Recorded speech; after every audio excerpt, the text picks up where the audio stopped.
There is no oil in this desert, only dead wood. A meager substitute, yet important enough to fuel rivalry between the tribes. Through the ages, the tribes have been collecting wood on their own territories, carrying it back home with their traditional means of transportation. Their harmony fell apart when the Sufyan tribe borrowed a truck. They ventured into the Ammar territory and started to pick up loads of wood. They piled it up under heavy guard, fearing an attack by the neighboring tribe. Wasting no time, the Ammars came to claim their share of the wood. The conflict was inevitable. The adversaries unsheathed their jambias, but a sheikh intervenes.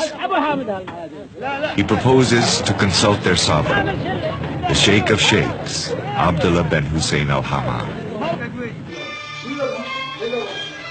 Illustrious Sheikh Abdullah, whose ancestors were companions of the Prophet, and whose renowned forefathers conquered Spain and built a palace in Madrid still bearing their name.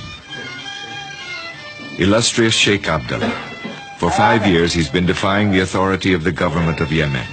For 5 years he's been living as an outlaw in his fortress surrounded by his private army of 40,000 men, armed by Saudi Arabia. Illustrious Sheikh Abdullah, he sits on the floor with his vassals. Sheikh Abdullah checks the freshness of the khat leaves, a stimulating drug chewed during their daily rituals. He makes sure that the leaves and the water pipes are distributed to his guests.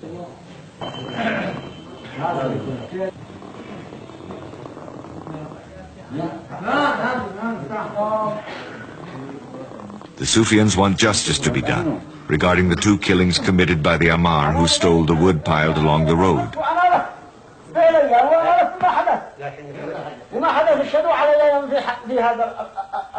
As the Sheikh tries to find out whom the wood belongs to, the leaders of both tribes claim ownership. The Sheikh concludes, his militia spotted the tracks the vehicles of the Sufyans left behind in the Ammar desert. However, the Ammar had no right to seek revenge. The Sheikh alone is in charge of justice. A deep silence fills the room. Everybody, under the influence, stares at the Sheikh, trying to guess the sentence. Sheikh Abdullah hands over his judgment in an airmail envelope. A judgment worthy of King Solomon. 2 sheikhs from each tribe will go to jail. They will be locked up in the same cell until they come to an agreement. The decision is irreversible. The shackle on their feet, the prisoners are locked up in one of the wells of the citadel. Every day, members of both tribes come to encourage the sheikhs to settle their dispute.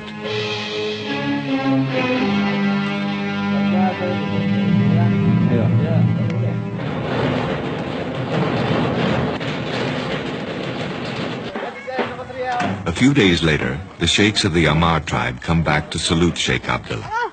They tell him that the prisoners have settled their dispute.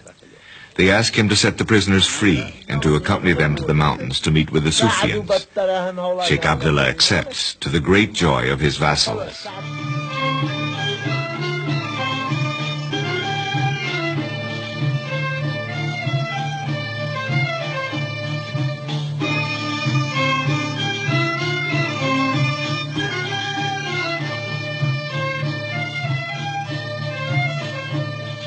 All along the way, warriors from the Sheikh's private militia and warriors from other vassal tribes enlarge the procession on its way to the mountains, where the Sufyans are expecting them. On the mountain, the Sufyans welcome Sheikh Abdullah and the Ammars, showing off their shooting skill.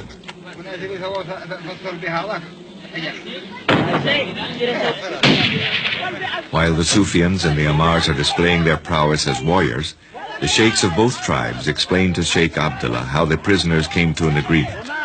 Some Ammars accuse the almighty Sheikh of sowing discord between his vassal tribes by lending a truck to their adversaries. They even threaten not to accept his arbitration anymore and to call upon the help of the government, a move that would be a serious blow to the Sheikh. The Sheikh reacts swiftly and decides to repossess the truck he loaned.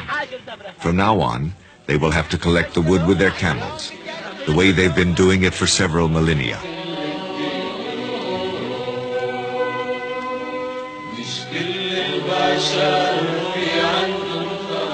The only thing left to do for the Ammars and the Sufyans is to meditate over the decision of the Sheikh and to contemplate the savage beauty of the desert, where so much blood has been shed and will be shed, until the next judgment of Abdullah ben Hussein al-Hammar, chief of the mighty tribe of the Hashid, the free men of northern Yemen.